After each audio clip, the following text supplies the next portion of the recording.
राधे राधे गुरुजी। जी। गुरुजी, मेरा एक सवाल है कि हमारे घर में जैसे लड्डू गोपाल हैं, मैं शिवजी का कंकड़ पत्थर लेकर आई हूँ, तो मैं उनको भी पूजा पाठ करती हूँ। लक्ष्मी जी हैं, गणपति जी हैं, तो सभी जी को मतलब सभी को भोग लगाती हूँ। तो भोग लगाने के लिए मैं एक ही थाली में सभी को भोग पवाती हूँ, तो वैसा ही करना है? क्योंकि मैं अगर कान्हा जी को भोग लगाती हूँ तो तुलसी जी उसमें पड़ती है, और कहते हैं कि शिव जी को तुलसी जी नहीं चढ़ती हैं। ऐसा है कि जब आप भगवान कृष्ण को, कान्हा जी को, भगवान नारायण को भोग लगाते हैं तो वह भोग लगाने के बाद जो प्रसादी बची तो वह प्रसादी शंकर जी ग्रहण करते हैं। अच्छा। तो वो एक थाली जब भगवान शालिग्राम जी, भगवान नारायण को लग गई जी। तो फिर वो सबको लग गई। अच्छा। अलग से किसी को लगाने की जरूरत, शंकर जी वही प्रसाद पाते हैं। अच्छा, तो सबको अलग से लगाने की ज़रूरत नहीं है ना अब? तो इसीलिए मैं वही क्वेश्चन था। और दूसरा सवाल मेरा ये है कि अभी जैसे कि मैं इनको लेकर आई हूँ, तो शिव जी की भी बहुत बड़ी भक्त हूँ मैं, लाला की तो हुई, शिव जी की भी हूँ।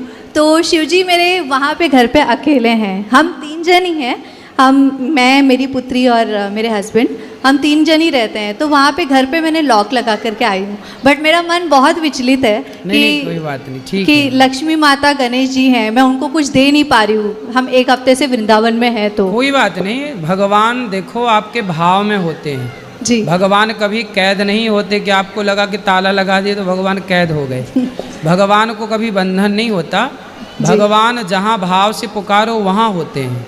जी। ठीक है, जब आप यहाँ हैं तो भगवान यहाँ हैं, जब आप घर पे हैं तो भगवान घर पे हैं। जी, ऐसा भाव रखना चाहिए। जी जी। और एक और चीज़ है, माफ़ी, बट आपने एक कथा में कहा था, जो मैं सुनती हूँ आपकी कथाएं हमेशा, तो एक रील पे आपने कहा था कि जब भी आपकी सास हो या ननद हो, तो अगर आपका घर है, आप जब एक बार शादी करके आती हैं तो वहीं पे रहा करो।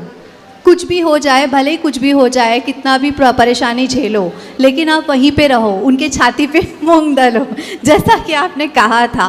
तो मेरे केस में पूरा ही अलग हो गया है महाराज जी। मतलब मैं वहाँ पे रह के भी ऐसा लग रहा था कि मैं नहीं हूँ, मेरी कोई कह सकते कि कोई बातें नहीं सुनना, या उनके हिसाब से सारी चीज़ें होती है। जो मेरी ननद कह देती है वही चीज़ें वो मेरी माता जी करती है, मेरी सास करती हैं। तो उस केस में मुझे क्या करना चाहिए? मैं बहुत ही उस चीज़ को लेकर परेशान। ननद की अभी तक शादी नहीं हुई? जी नहीं महाराज जी, वो भी मेरे सेम एज की ही है। फटाफट उसकी शादी कराओ। वो कर ही नहीं रही है ना महाराज जी, वही तो दिक्कत है। तो वो साधु बनाओ, फिर भेजो वृंदावन। जाओ सन्यास लो, घर में काहे खकल रही हो सबको। मैंने इस चीज़ में मैं कुछ नहीं कह पाती हूँ, क्योंकि मुझे डर लगता है कि अगर मैंने कुछ कहा तो वो मुझे ही चढ़ बैठेगी मुझ पे। नहीं, आप कहना भी मत, लेकिन उनकी जल्दी से जल्दी लड़का बढ़िया देख के शादी ब्याह कराओ, विदा करो। समय से लड़की विदा हो जाए तो बढ़िया है। आप ही उनको कुछ कह दीजिए कि कुछ ऐसा हो जाए, क्योंकि उनको तो काफ़ी फोटोज, मैं तो बात नहीं करती उनसे, लेकिन खट्टी चल रही है। काफ़ी कुछ उथल पुथल हो चुका है महाराज जी, तो सासू माँ से भी हो चुका है उसी के चक्कर में। लेकिन मेरा मन नहीं मानता महाराज जी। मैं चाहती हूँ कि मैं एक साथ सबको लेके चलूँ, बट मैं कुछ कर नहीं पाती। सही है, जब माँ अपनी बेटी के चक्कर में पड़ जाती है ना, तो फिर वो दोनों माँ बेटी दोनों गुरु शिष्य हो जाती हैं महाराज जी। मैं अकेली कोई हो समझा जाती नहीं सकता। यदि माँ बेटी की ट्यूनिंग बन गई तो फिर उन्हें ब्रह्मा नहीं समझा सकते। है ना? जैसे आज एक बेटी अपनी माँ को यहाँ छोड़ के भाग गई हमारे पास वृद्धाश्रम में, तो बेटियाँ यदि अपने, अब जैसे उसकी शादी भी हो जाएगी ना जी, तो पति के संग में नहीं रह पाएगी अच्छे से जी, क्योंकि वो जहाँ माँ और बेटी की ट्यूनिंग बैठी, फिर वहाँ वो 2 परिवार बिगड़ते ही बिगड़ते हैं। अभी एक्चुअली वो कमा रही है ना महाराज जी, तो उन्हें ऐसा लगता है कि मेरी बेटी कमा रही है तो वो मेरा घर देख लेगी। अच्छा, तो इसलिए माँ शादी नहीं कर रही है? नहीं कि शादी करेंगी तो पैसा चला जाएगा। और वो रुकती भी है ना महाराज जी, उनको फोटो दिखाया जाता है, बट वो सारे लड़कों को मना कर देती है। सारे लड़कों को कई फोटोज दिखाए गए हैं मेरे रिश्तेदारों में, लेकिन वो पसंद ही नहीं करती किसी को। अच्छा है वो लड़के बच ही रहे बेचारी से, भला है उन लड़कों का बच गए। तो उस केस में क्या करना चाहिए महाराज जी? बस बचने दो, लड़कों को ना मारो ना मरवाओ। तो मैं अभी जीने वहाँ दो। से अलग रहती हूँ महाराज जी, हाँ आप क्योंकि- अलग ही रहो बिल्कुल। क्योंकि बहुत दिक्कत हो गई थी महाराज जी इस वजह से। तो मैंने कुछ गलत तो नहीं किया, क्योंकि नहीं मैं अलग काफी- रहो। तो आपकी सास आपसे बात नहीं करती? नहीं महाराज जी, यहाँ आने से पहले, वृंदावन से आने से पहले मेरी बेटी एडमिट हो गई थी। हाँ काफ़ी उसे इन्फेक्शन हो गया था ब्लड में, तो जिस वजह से हमने उसको एडमिट किया था। तो उस समय में वो आई थी, वो जो भी उन्होंने जो भी जेवरात चढ़ाए थे शादी के समय, वो सारी चीज़ें उन्होंने मांग ली महाराज जी। अच्छा, मांग के चली गई? हाँ जी। तो आपने दे दिया? हाँ मैंने दे दिया, क्योंकि मैं ये नहीं चाहती, मेरे पतिदेव ने कहा कि हमें किसी की बद्दुआ नहीं लेनी है। सही है दे दो।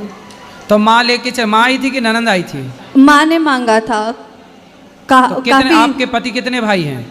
2 भाई हैं महाराज तो जी। उनके पास एक भाई रहते हैं माँ के नहीं, हम ही रहते थे महाराज जी उनके साथ। पास? तो दोनों भाई अलग, केवल माँ बेटी रहती हैं? जी, और उनके हस्बैंड मेरे ससुर जी। अच्छा,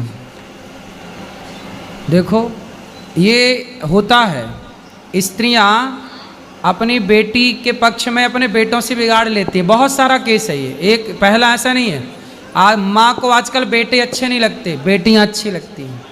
और बेटे बाहर कर देती हैं माएँ, बेटियों को घर में घुसा के रखती हैं। और सुनो, और बेटी भी अकेली चाहिए, दामाद को भी बाहर करा देती है, तलाक वलाक करा के चल बाहर, केवल बेटी।